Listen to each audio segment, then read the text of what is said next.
I Hate Politics is a podcast about a human activity we love to hate. I'm Sunil Dasgupta.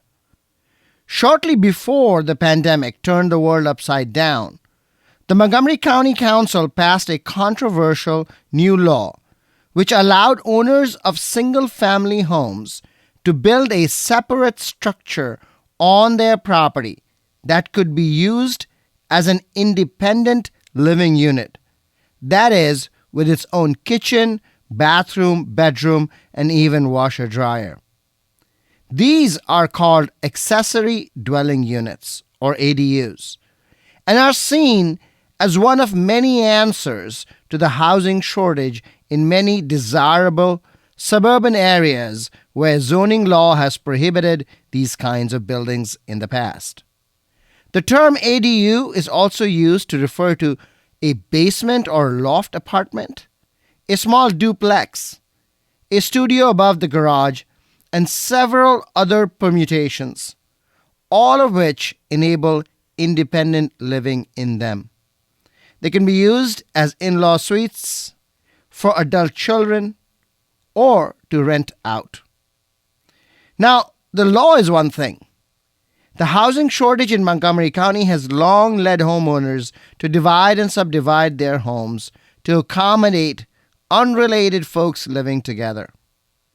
Well into the 1970s and 80s, there was an active political fight whether or not to allow subdivided homes in the city of Tacoma Park. Across the county today, ADU-like arrangements abound. The law opens a pathway to their legalization.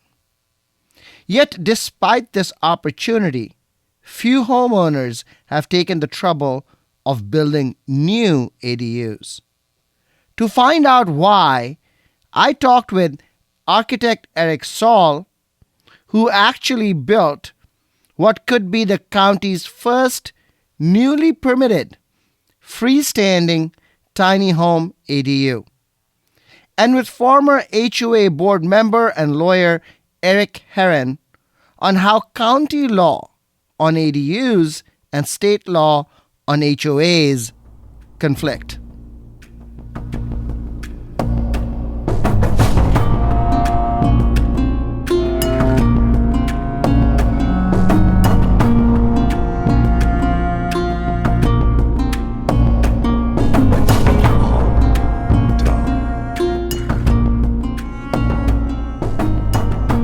I Hate Politics is a podcast about our neighborhoods, workplaces, schools and streets, and our local governments as they function in diverse and democratic societies. This means our politics are messy, dirty, sometimes corrupt, with often self-serving politicians. But no matter how much we hate politics, we are never exempt from it, even when we refuse to participate. In fact, the purpose of politics is to keep society moving precisely when we don't agree with each other, like now. Music for this episode comes from Shanika Freeman, a UMBC student and current I Hate Politics intern. Freeman is a Baltimore resident and composes new age electronic music in her free time. You can find her music on her Bandcamp channel.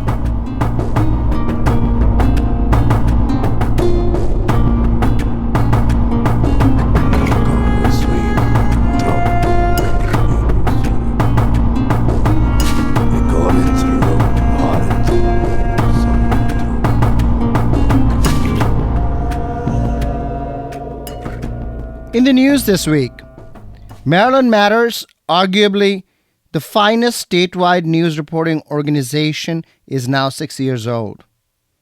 They have also pioneered nonprofit news in Maryland.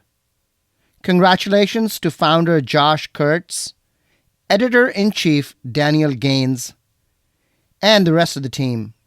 You blaze a path for others to follow. Rent control, rent stabilization, rent caps are coming. In Prince George's County, following a series of rent strikes, the Prince George's County Council passed a law to cap rent increase to 3% for 1 year. This includes new and old leases.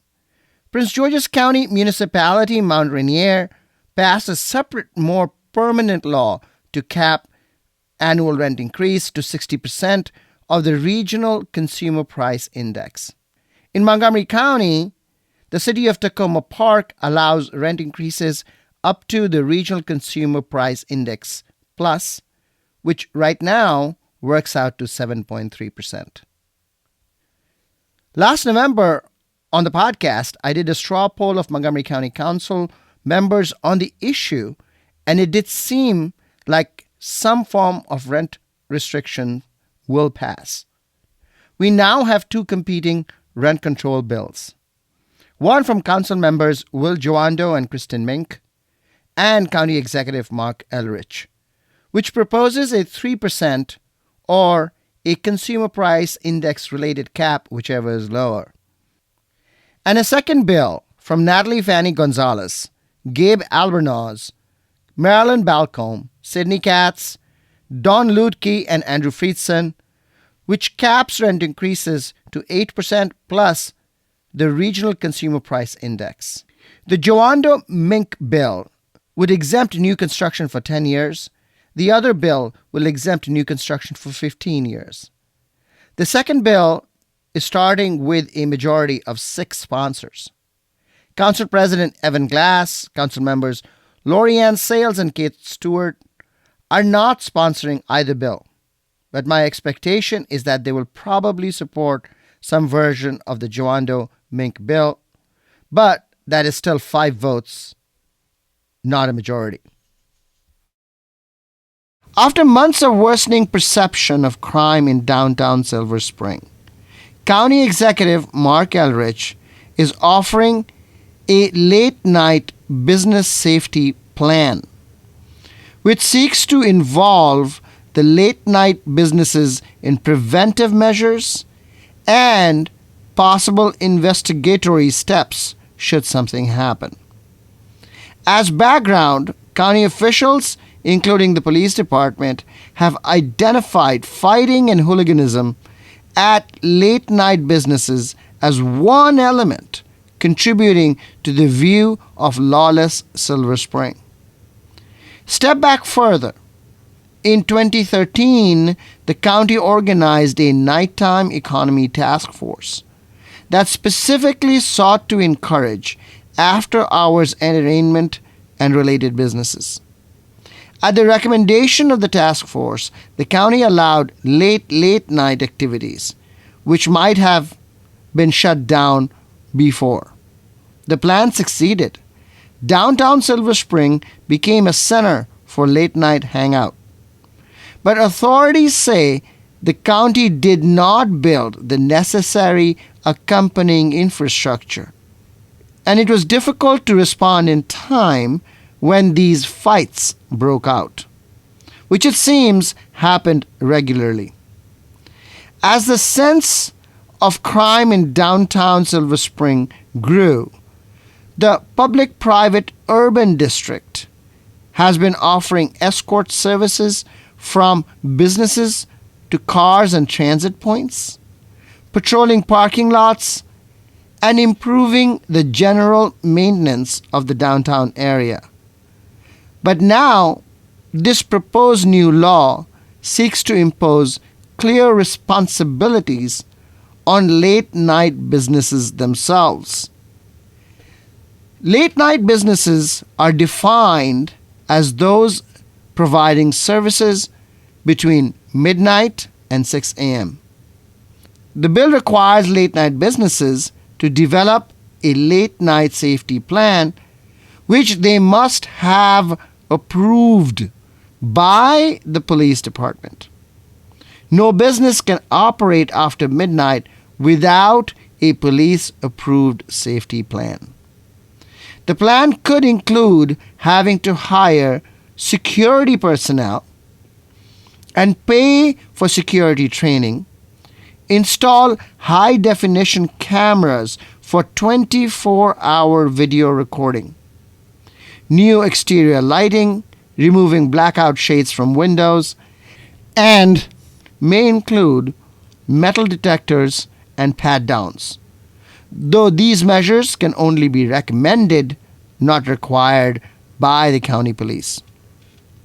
MCPS has opened the boundary box again, with the expected opening of Woodward High School in North Bethesda and the expansion of Northwood High School in Wheaton. The attendance boundaries of a number of down-county high schools, including Walter Johnson, Whitman, Bethesda Chevy Chase, Einstein, Blair, and Kennedy, are likely to change. There might be changes to the boundaries of the 14 feeder middle schools as well. You're listening to I Hate Politics. I am Sunil Dasgupta. I'll be back with Eric Saul, the architect of a tiny home ADU in Silver Spring.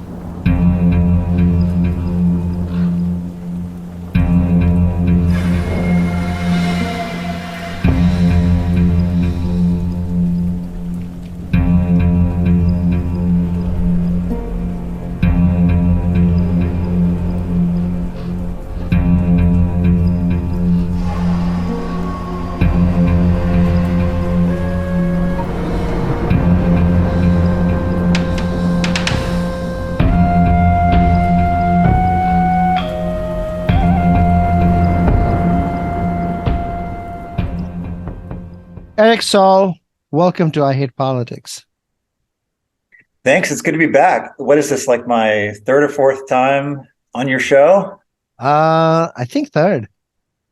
So if you're sizing me for like a jacket or something, I'm a 42 large. Okay. It's coming. Congratulations on completing the first separated accessory dwelling unit, or ADU as it's commonly known, in Montgomery County. You designed it, you built it. So, but I want to start specifically by asking you about what is an ADU and what is the big deal about it? You know, people have always had rooms over their garages, right? So what is an ADU formally? Sure. ADU stands for accessory dwelling unit. And that means there's a single family house most of the time. And it is in addition to that, but not a separate house. Like, so if you have two townhouses or a duplex, those are two very distinct properties. An ADU is owned by the main house owner of the property and can rent out that accessory dwelling unit. We've seen them in basements. We've seen them detached, like over a garage. They come in different forms. And up until 2020, in Montgomery County, we've only been allowed to have them as part of the main house, not as a separate building on the property. So you could have a basement apartment, you could have, maybe in the attic or wherever, but now we can do them as a detached building separate from, the main house. So what is the difference between a duplex and a basement ADU? I mean, from my point of view, it's the same thing. Technically, so you can use them the same way. Someone can own both duplexes and rent one out if they choose to, but it's two separate properties. You could also sell one part of a duplex. So you could have two owners of it.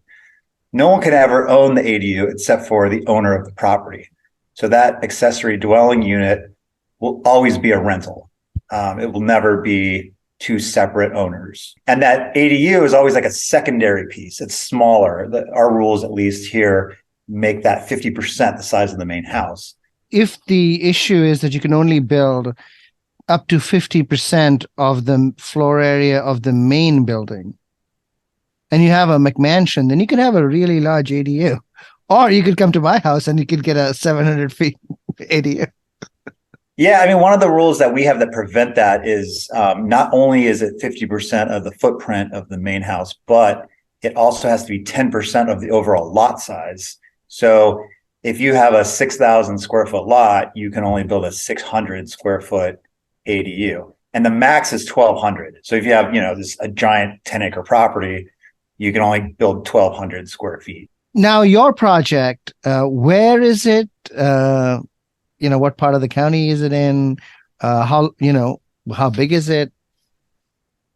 Yeah, our the ADU you're talking about is a tiny home ADU, which is a little bit different. That is in Silver Spring, in I would say East Silver Spring neighborhood near Blair High School, Sligo Hmm. Creek kind of area. The YMCA is a few blocks away from there, and it's a 341 square foot tiny home. And there was an existing garage, a one-car garage that we converted. So we built a second floor on top of it, and then we built probably, I don't know, 100 square feet or so on the side of it. So you use the term tiny house ADU. What is the difference between a tiny house ADU and a non-tiny house ADU? A tiny house version is one that's under 400 square feet. And the difference is the inside, what you can do. So normally when you build a second floor on any house, you have to have a staircase that meets code. You have to have height limits of each ceiling, like 7-foot height limits and all these kind of things, or height minimums, I should say. And so the tiny house version, if you go to the very last section of the code, which just came out in our 2018 code, it's called Appendix Q, and it's a whole section on tiny houses. If there are 400 square feet or less footprint, you can have shorter ceilings. You can have a steeper loft stair to get up to the sleeping loft. That loft itself doesn't have to be 7 feet. It could be 4 feet tall. You can crawl in there and just have a mattress, just like a little sleeping area. So it allows for those actual tiny houses you see in those, HGTV shows. What else is inside? Yeah, it's a full apartment. So our laws require that you have to provide, a regular bathroom, a regular kitchen, I'll explain what that means. It can't be this like, hot plate, on top of a counter. It has to be an actual stove that you put in. It has to be an actual refrigerator that's not an under counter like dorm fridge or something like that. Mm-hmm. So you have to build a minimum standard. But hold on a minute. What's wrong with under counter dorm fridge? I mean, why can't we have that? I think we should. Unfortunately, Montgomery County, the ADU law does not think we should. So you have to have a full-on 6-foot fridge? Yeah, I mean, the height can vary. They do make them as narrow as, 30 inches, I want to say. We have like a 30-inch fridge. It's probably not 6 feet, but it might be 5.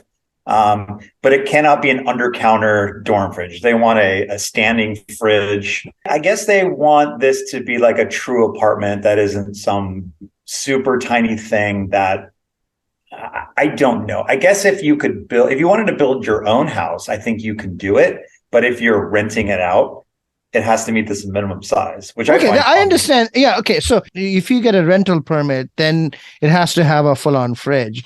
But if I want it and my kid's living there with anybody else, well, I think you can. I think if it's for you, I believe that you can do those things. I just think the Department of Housing will not let you ever rent it to somebody with that in that condition. 340 is small. Could this be a little smaller? Maybe, but not that much, because we needed a full-size bathroom. You have to meet the code for bathrooms. You have to meet the code for kitchens.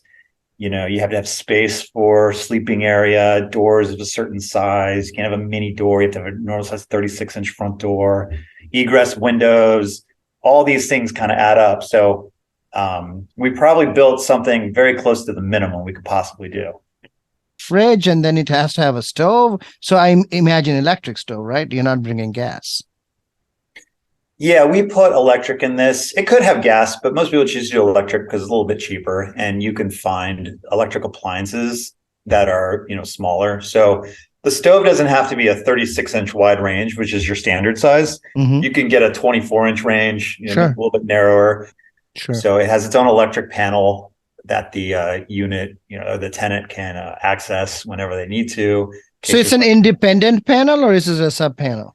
It's usually a sub panel because, so that's actually a good point. So when you have a duplex or another type of, 2-unit housing, it's usually 2 separate meters. Right. So like a condo would have, let's say it's a 4-unit condo building, you have 4 different meters. Right. In this, you get 1 meter. They're not going to come out and bring you a separate meter. So you have to, if you are renting this, you have to basically include utilities or work that out with your tenant separately, because Wow. Pepco will not build a second meter because it's not zone multifamily. It's still zone single family. So they're only going to bring you one single meter. There might be ways to self meter, like sub meter, that, Pepco won't do or the local utility company won't do, but maybe there's a way to determine how much usage is being done by that, or often landlords will just include utilities. What about bathrooms? How big do they have to be? How big are they? Yeah, it's a little subjective. It can be small, but each fixture has to have so much space in front of it and head height above it. So there's usually this, like, the code says in front of a toilet, you need, 21 inches of space to stand in front of it, 6'8" head height. Although the tiny house lets you get down to 6'2", but in a general ADU, you need, 80 inches of head height, 30 inches of width at the toilet, 30 inches of width at the sink, a shower that's at least 30 by 30, those kind of things. So we meet all of those. A 30 by 30 shower is pretty small, so we usually make them a little bit larger, more like 36 by 36 or something like that. So it's a normal bathroom. This is the same bathroom you would find in the main house. This is not, a tiny bathroom where you can sit on the toilet, shave, and shower at the same time. No, no, you couldn't make this ADA compliant, right? You can.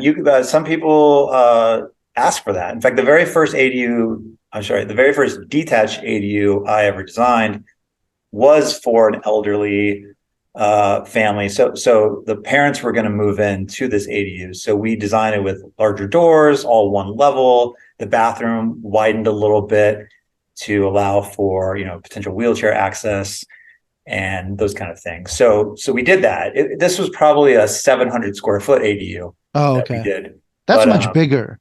Yeah, much bigger. It definitely we could have made that a little bit smaller because we designed a 2-bedroom unit out of it. So, but yeah, it's definitely probably, you can't have stairs. Obviously you can't have a loft area. You need to have bedrooms on the first floor, but I would say 500 is probably the minimum to hit those, ADA functions. The pictures look beautiful, by the way, I have to say. Thanks. Yeah, I think it's just, all the ceilings are vaulted in some way. So the loft space really adds height to the area that the loft is not part of. So when you walk in the front door, you get this, 12, 13, 14 foot high ceiling with an open staircase and railings. So it doesn't feel claustrophobic. Some people have made some comments like, oh, this is terrible. We can't have people living in these tiny little dorm rooms and this is inhumane. And I would ask them to come visit this house and see how spacious it is. In fact, there were at times 14 people in the ADU taking a tour of it, and it wasn't that crowded. People weren't bumping into each other. Maybe the staircase, one or two at a time could go up or down it just because it's more like a ladder. But if anybody says that, this size is too small, I could easily see one or two people, like a young couple or, a single person living in this. What is the cost of building an ADU? Sure. We'll talk about the two types of ADUs, detached and then attached. Mm-hmm. So the attached ADU, meaning like a basement apartment or something that's already built in the house, those are the least expensive to build. You're probably talking anywhere from, $100,000 to $150,000 on the higher end to, gut a basement and, put everything down there, assuming that it's just, not ready for anything. If the basement's finished already and it already has a bathroom and some plumbing down there, it could be less. It could be, 50 to 100,000 maybe. So that's the most economical ADU to build. The detached ADU has a swing too. Like if there's a garage you're converting, you're saving money by working with an existing building. But assuming that there is nothing there and you're starting from scratch, we're seeing pricing somewhere in the 175 to 250 range. And that just depends on size.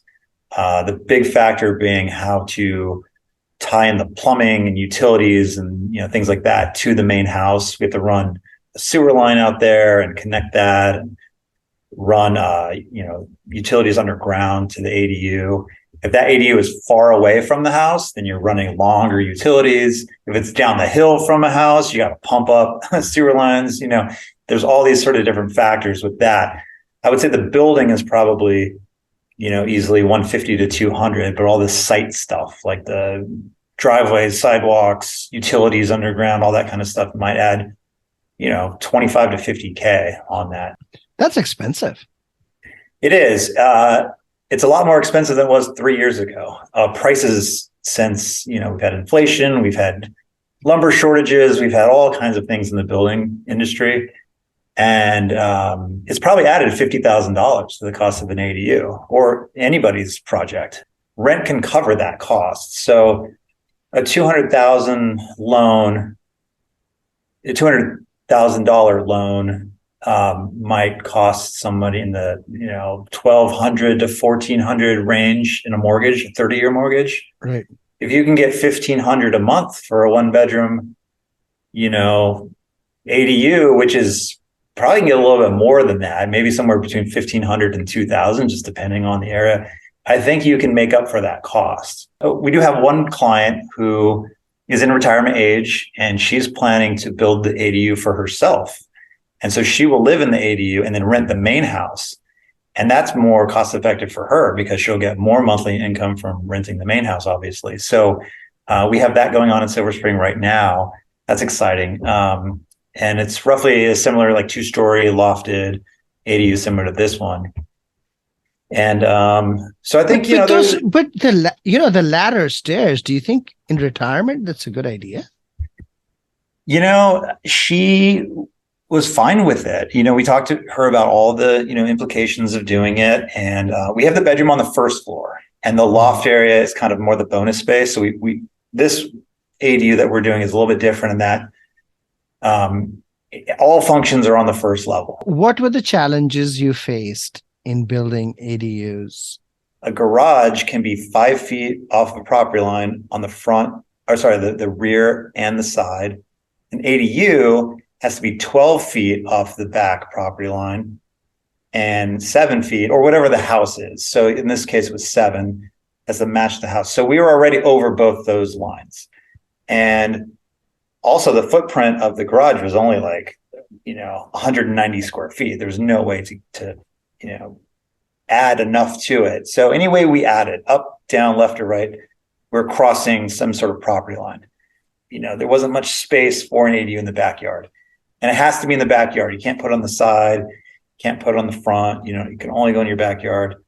And so they have a triangular sort of wedge-shaped property line. So that diagonal rear property line really sliced off too much of their backyard to really fit anything bigger.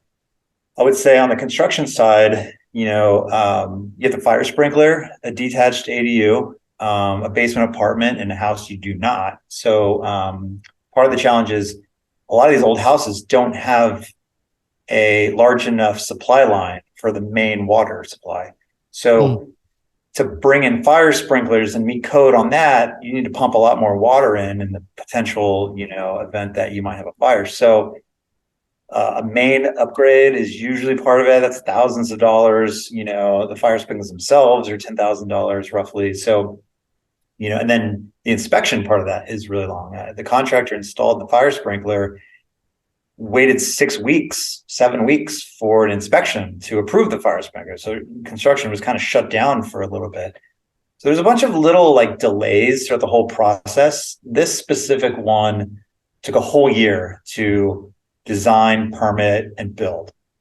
And I think that's too long, right? If we're trying to convince people to build something, we need to knock that down to 6 to 8 months, maybe a couple months designing, permitting, 4 months of construction.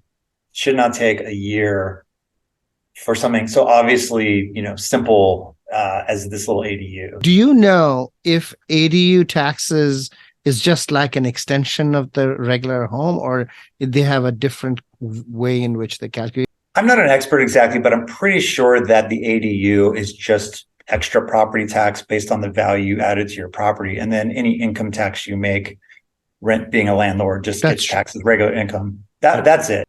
Why haven't there been this many ADUs built? 2020, as we all know, was the year of COVID. A lot of people were afraid of what was going on with COVID. In fact, we saw multifamily housing become sort of something to fear, and people were leaving condo buildings. I think that first year, it was hard to convince people to do this. So I think we lost time there. And then, as we all know, costs of construction went through the roof. Interest rates are still kind of high, so it's not going to, go flying out the gate. But I think over the next 10 years, we're going to look at the graphs and say, yeah, we added a few hundred of these per year. It's just going to take some time. Eric Saul, thank you for coming on I Hate Politics. Good luck building more ADUs. Great. Thanks for having me, Sunil.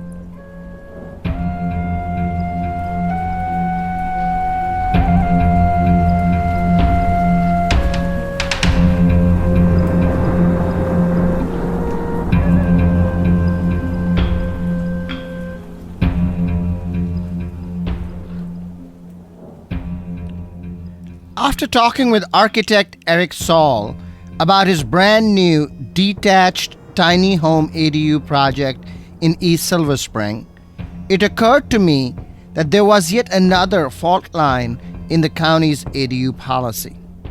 How did ADUs fit in with HOA rules? To find out more, I reached out to former Waters Landing HOA board member and lawyer Eric Heron, who is up next.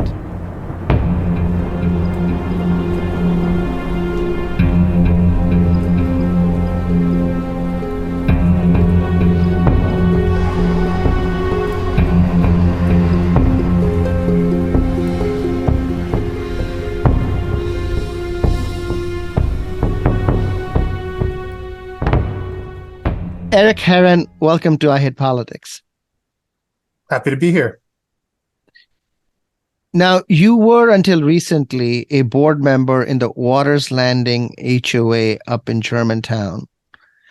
And can you tell us about how HOA rules and the new accessory dwelling units or ADU rules that the county has passed mesh or do not mesh with each other? Absolutely. So I think you know that there are various restrictions on ADUs in the county. You could have an ADU law that's more or less restrictive. You could have one that lets people build by right without minimal restrictions. And that's what California has developed now, such that there's an industry around building them.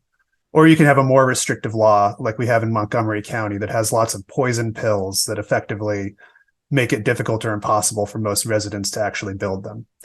I think the county, when the most recent ADU reforms were enacted in 2019, folks from DHCA suggested we might get 100 a year if we were lucky, because there are so many restrictions that essentially straitjacket them, from permits to requirements to permissions from different agencies and so on.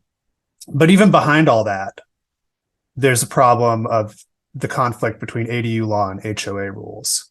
So even if the county made ADUs as easy as possible to build, as I suggested California has done, there'd still be a poison pill in the form of HOA restrictive covenants, homeowners association covenants, which can require discretionary approval from your HOA for any sort of ADU, or that might prohibit them altogether. The HOA might not even be allowed to permit them. Now, the county doesn't enforce contractual agreements such as HOA rules. They're governed by the state and enforced by HOA boards. So, and there's a state law that specifically says local governments can't interfere with property covenants in Title 10B, Section 104. So effectively, the county couldn't bypass that if it wanted to. There'd have to be a change to the state level. Now, some HOA covenants, including mine, specifically say you can't subdivide a lot without HOA approval, and you can't rent part of a lot at all. You have to rent the whole thing. So here, I pulled this up because I knew you might be interested. I pulled the exact language from my own HOA covenant up in Waters Landing. Mm-hmm. And here's what it says. No lot shall be divided or subdivided, and no portion of any lot other than the entire lot shall be transferred or conveyed for any purpose. No portion of any dwelling other than the entire dwelling shall be leased, meaning rented. And then it goes on to say no portion of any lot or unit other than the entire lot shall be leased for any period. So that effectively makes the sort of subdivision that an ADU implies impossible in our community, or essentially impermissible. Relatedly, so that applies both to accessory structures and ADUs within a home. There's essentially two broad categories of ADUs. One's where you do or don't interfere with the outside appearance of the property, right? You can split up a basement apartment, a garage apartment, where the house might look exactly the same. But building an accessory structure or an addition is also something that's allowed under the county's rules. And that would also be separately prohibited by HOA rules. And once again, I'll turn to my HOA's language. So here's what it says. No structure of a temporary character and no trailer, tent, shack, barn, pen, kennel, run, stable, outdoor clothes dryer, playhouse, shed, or other building shall be erected, used, or maintained on any lot at any time. And that's fairly standard language. And I've seen that in my work for the CCOC.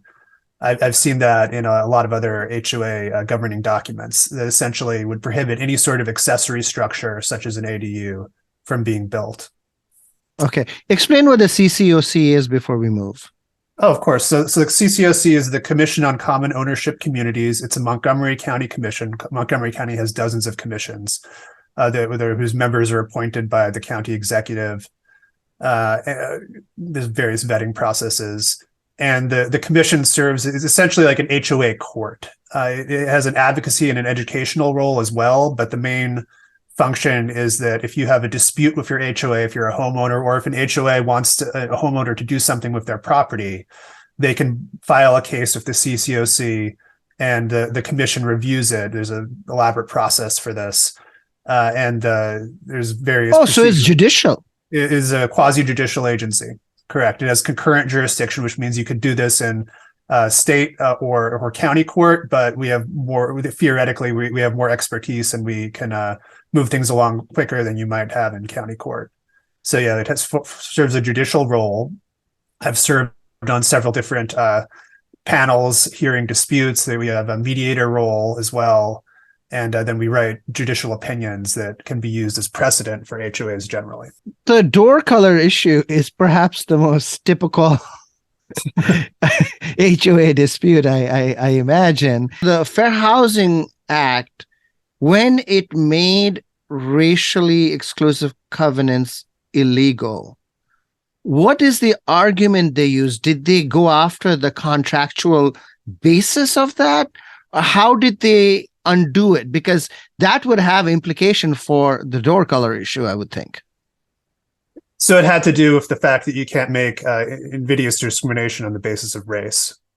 So the door color thing is not motivated by racial animus. And what is the state law that allows this to continue?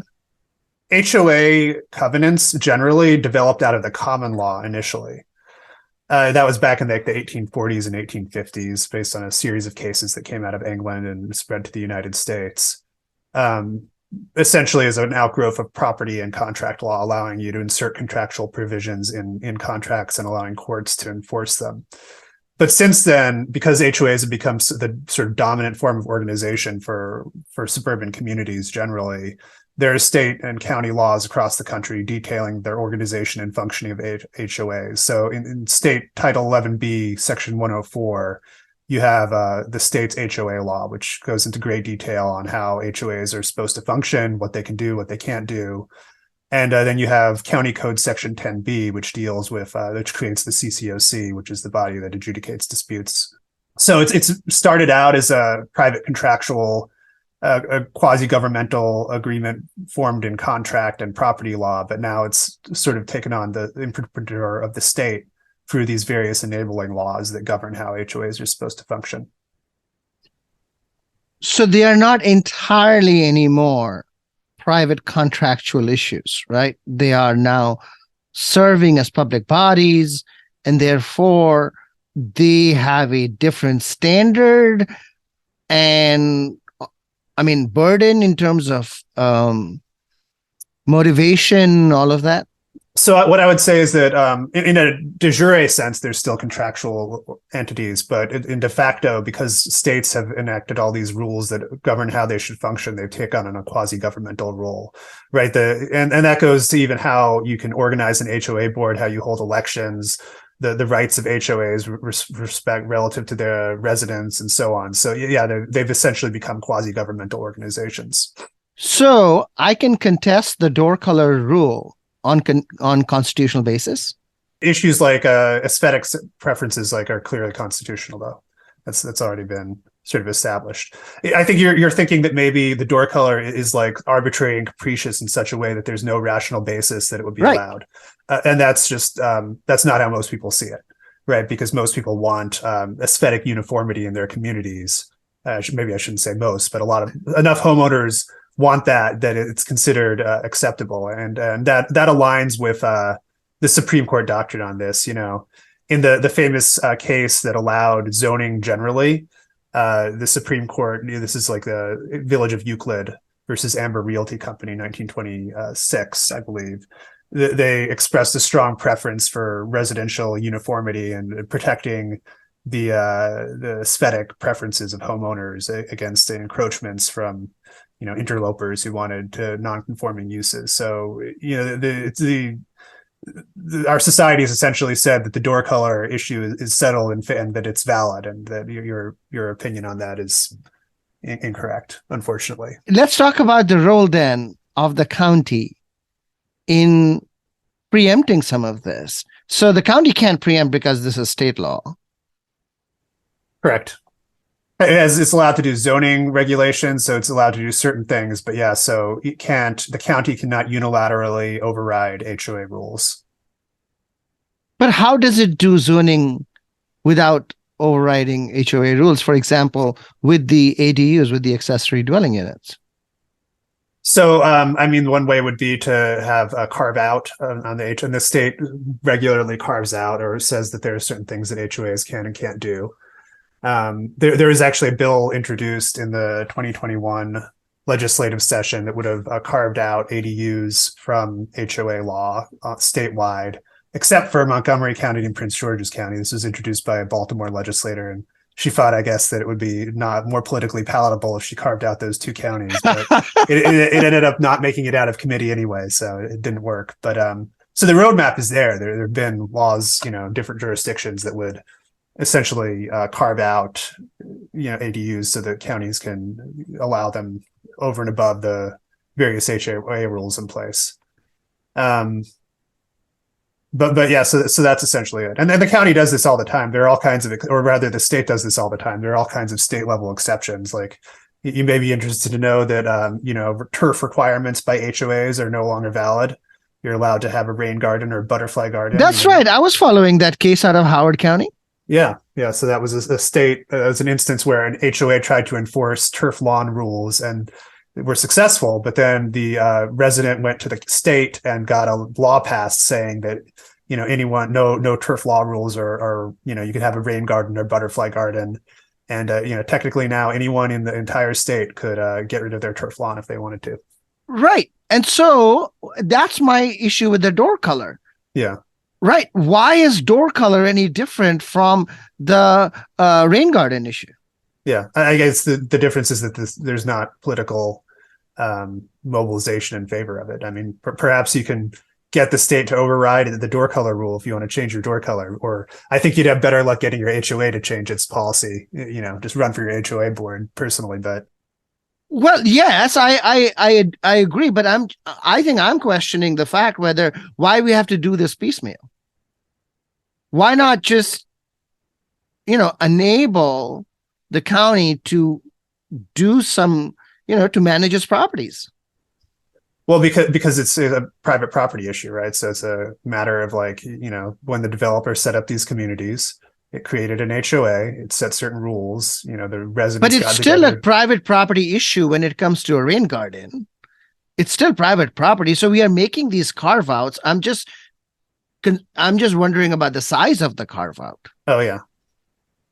So are you suggesting that the state should essentially delegate HOA rules to the counties so that they can decide whether or not exactly have certain, right?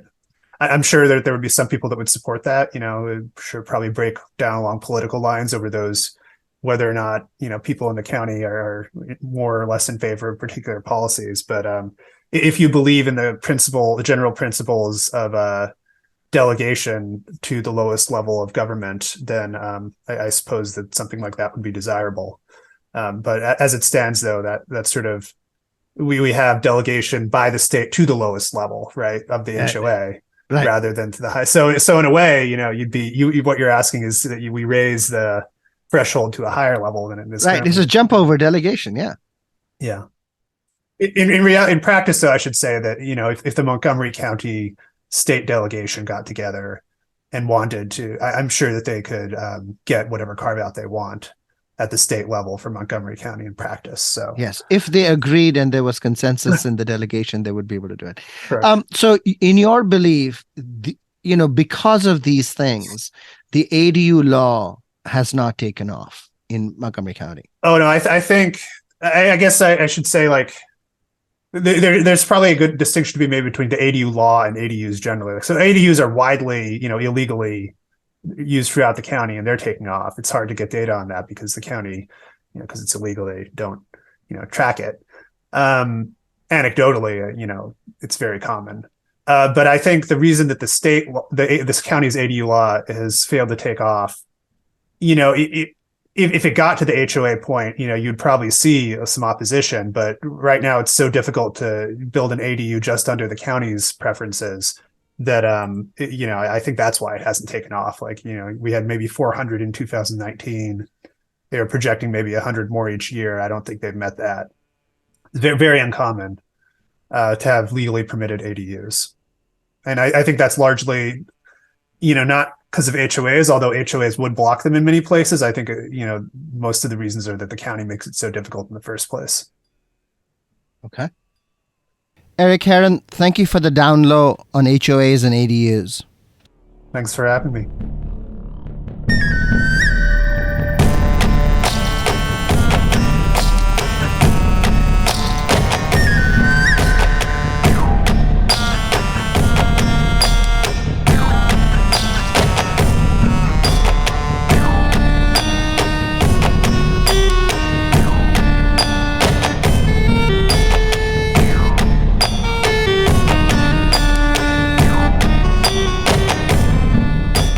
You are listening to I Hate Politics. I'm Sunil Dasgupta. What lessons can we draw from my conversations with architect Eric Saul and lawyer Eric Heron? First, Eric Saul made a beautiful red and blue tiny home on a lot with an existing house. The tiny home was less than 400 square feet and includes a bathroom, working kitchen, lots of light. But these things are not cheap, running $150,000 to $200,000.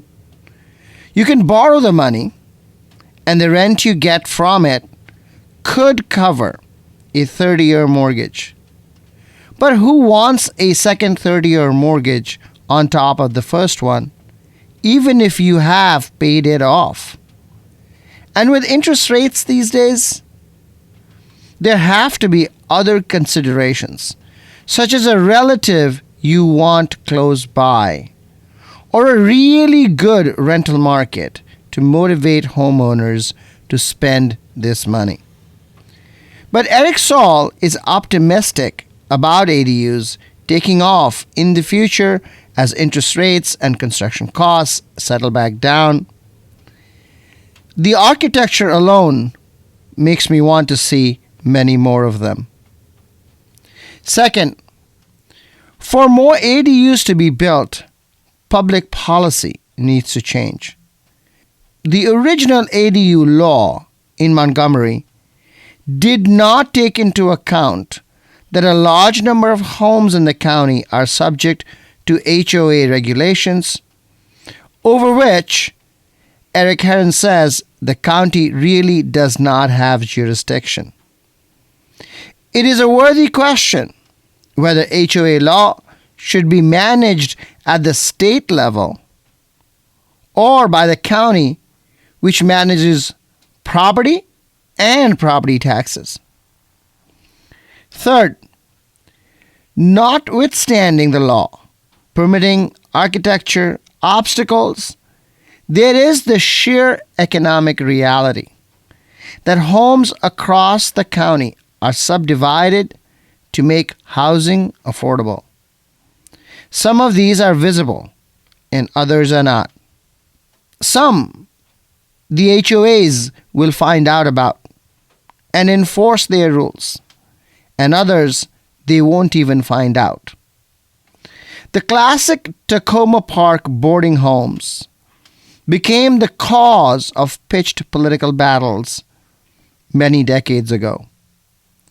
The ADU law now was most of all about making lemonade from the lemon of single-family zoning that has prevented space from being used more efficiently. There was hope that thousands of subdivided living units behind the facade of single-family homes might become regularized, but the regulatory threshold remains too high still.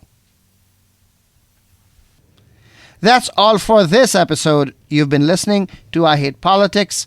I am Sunil Dasgupta. Music for this episode comes from UMBC student and current I Hate Politics intern Shanika Freeman. Freeman is a Baltimore resident and composes new age electronic music in her free time. You can find her music at her Bandcamp channel. If you want to share your music on the show or know someone else who might want to, please sign up for updates at our website, ihppod.org. Email us at ihppod@gmail.com or reach us on Twitter at ihppod. I hope you'll subscribe and share the podcast as we bring you stories about politics close to you and to your home. See you next time.